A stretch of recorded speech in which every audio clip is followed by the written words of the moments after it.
Hello everyone, उम्मीद है आप सभी लोग बढ़िया होंगे। मैं भी बहुत बढ़िया। आज के इस वीडियो में हम डिस्कस करेंगे सबसे पहला पॉइंट, क्या सर डीवी और मेडिकल के बाद भी फाइनल कट ऑफ बढ़ता है। दूसरा पॉइंट, सर स्टेशन अलॉटमेंट कब होगा। तीसरा पॉइंट, सर शुरू में छोटा स्टेशन मिलता है ट्रेनिंग के पहले या बड़ा स्टेशन मिलेगा, है ना।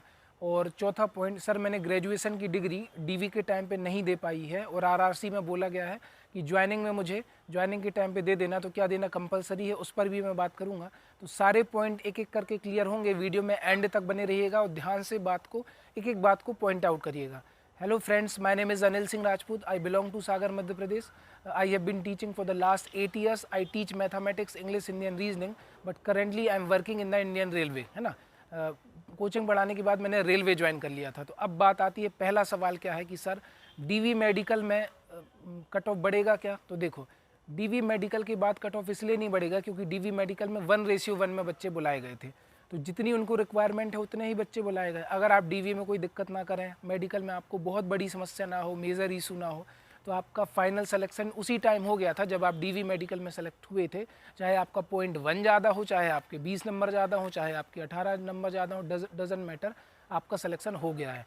दूसरी चीज़, स्टेशन छोटा मिलेगा या बड़ा, जब आप ज्वाइनिंग लेने जाएंगे ना, मान के चलो आपका WCR जोन में हुआ, तो WCR जोन में Bhopal division, Kota division, Jabalpur division आता है। मान लो आप कोटा डिवीज़न आए, तो कोटा डिवीज़न में 2-3 दिन की ज्वाइनिंग प्रोसेस होगी और वहीं पर जो सीनियर ऑफिसर होंगे वो आपको स्टेशन अलॉट करेंगे। स्टेशन छोटा भी हो सकता है, बड़ा भी हो सकता है ना, क्योंकि रेलवे में सब जगह वैकेंसी खाली हैं, बहुत सारे पद खाली हैं। तो ऐसा नहीं है कि शुरू में छोटा स्टेशन देते हैं, कोई भी मिल सकता है। मेन लाइन भी मिल सकती है जहाँ वर्कलोड ज़्यादा है, ब्रांच लाइन भी मिल सकती है, वो आपके लक पर डिपेंड करता है ना, वो अधिकारी देते हैं तो उस पर डिपेंड करता है। तीसरी चीज़, अगर आपने ग्रेजुएशन की डिग्री डीवी में नहीं दी तो ये 10th पास जॉब है। 10th और ITI के बेस पर आपका सिलेक्शन हुआ है ना, तो आप ग्रेजुएशन मतलब ज्वाइनिंग के टाइम पे केवल मतलब मार्कशीट भी दिखा देंगे ना तो काम चल जाएगा। ये चीज़ें सर्विस रिकॉर्ड में बाद में भी जोड़ी जा सकती हैं। आपने ग्रेजुएशन किया, पोस्ट ग्रेजुएशन किया, बीएड किया, डीएड किया। तीसरा एक सवाल और है, कुछ बच्चे पूछ रहे हैं कि सर मेरा डीएड बीएड का लास्ट सेमेस्टर रह गया, क्या मैं रेलवे को ज्वाइन कर सकता, लेट ज्वाइन कर सकता हूँ। तो 5-6 महीने आप लेट ज्वाइन कर सकते हैं, बेशक कुछ कारण दिखा देना, मेरी तबीयत ख़राब हो गई थी, है ना। ज्वाइनिंग के बाद रेलवे आपको 1-2 बार और इन्फॉर्म करेगा कि आप ज्वाइनिंग करने क्यों नहीं आ रहे हैं। अगर आप लेट ज्वाइन करते हैं तो जवाब दीजिए हाँ या ना में, आपको ज्वाइन करना है या नहीं। नहीं तो आपका कैंडी मतलब आपका जो मतलब आपका रिक्रूटमेंट कैंसिल कर दिया जाएगा और फिर किसी दूसरे को रख लेंगे, है ना। तो 2-3 बार जवाब मांगता है, तो 4-5 महीने तो आप लेट कर सकते हैं और 2-3 महीने तो ज्वाइनिंग प्रोसेस में ही लग जाता है। तो 2-3 महीने और बढ़ा लीजिए, कोई दिक्कत नहीं है, आप कोर्स पूरा कर सकते हैं। लेकिन ज्वाइन करने के बाद आपको छुट्टी नहीं मिलेगी, है ना। और तो पहले ही कर लो, और लोगे भी छुट्टी तो आपका खुद का लॉस है। तो जैसा भी आपका एस्टीमेट बैठे, सेटलमेंट बैठे, उस हिसाब से आप कर लेना। लेकिन लेट ज्वाइन कर सकते हैं, 5-6 महीने तो आई थिंक चल सकता है, ठीक है। क्योंकि वो 3-3 4-4 साल बाद जब वेटिंग क्लियर कर सकता है, इतना एग्ज़ाम में लगा सकता है, तो आप कर लेना, कोई दिक्कत नहीं है, ठीक है। तो इतने सारे पॉइंट थे। इसके बाद भी अगर आपका कोई डाउट है तो कमेंट सेक्शन खुला हुआ है, कमेंट में पूछिए। और ज्वाइनिंग के टाइम पे आप अपनी बैंक का अकाउंट खाता खुलवा लीजिए, पासबुक रेडी रखिए, IFSC कोड रेडी रखिए। अगर चेक बुक है, IFSC कोड से वैसे काम चल जाता है, अगर चेक बुक नहीं है, बाकी चेक बुक भी बनवा सकते हो, उसकी भी रिक्वायरमेंट कहीं कहीं पर होती है ना।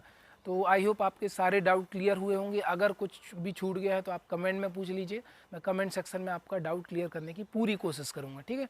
तो जिनने भी डीवी और मेडिकल दे दिया है उनका फाइनल सिलेक्शन होने वाला है। टेंशन मत लीजिए और घबराइए मत, बस थोड़ा सा, और 1 मंथ के अंदर पैनल आ जाता है, बस 1 महीने का इंतजार कर लीजिए।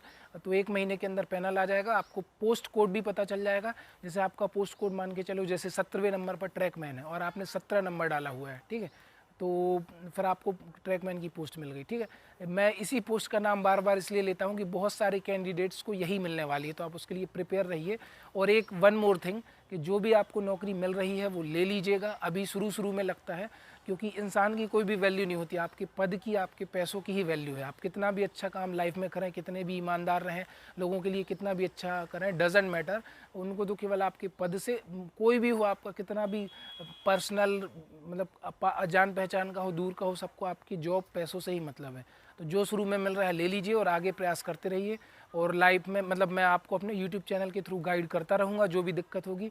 आई होप आपको वीडियो पसंद आया होगा। अगर वीडियो बढ़िया लगा तो दूसरे लोगों तक शेयर करिए। चैनल पे नए भी वैसे तो चैनल को सब्सक्राइब करिए। मिलते हैं नेक्स्ट वीडियो में। धन्यवाद, thank you so much, bye.